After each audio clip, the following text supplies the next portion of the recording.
chaos and confusion on the streets of Caracas. Anti-government demonstrations turned violent as protesters clashed with security forces. Rocks and Molotov cocktails thrown at police, who respond with force. Dozens of people are arrested, and the streets of the Venezuelan capital turned into a battleground.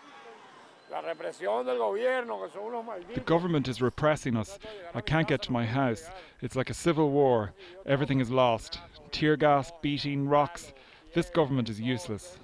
We are in Altamira in Caracas. We've just heard gunfire. Apparently there were protesters here that were then dispersed by security forces. The last 24 hours have been some of the most violent since the protests began a week ago. Witnesses could not confirm who fired the shots. Hours later, on national television, President Nicolas Maduro called for peace. I'm willing to start a dialogue with student leaders. We will sit down and discuss how to bring peace. Earlier in the day, security was tight in front of the Ministry of Justice, where supporters of opposition leader Leopoldo Lopez waited for him to show up in court. The former mayor turned himself over to authorities on Tuesday.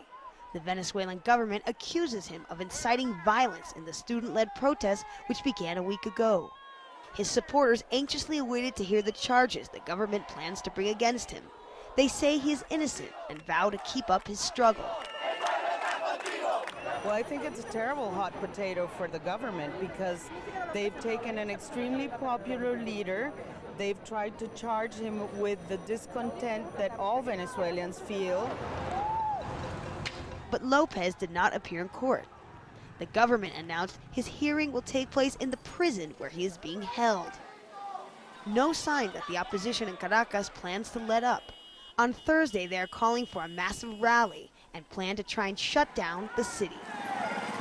Levin, Al Jazeera, Caracas, Venezuela.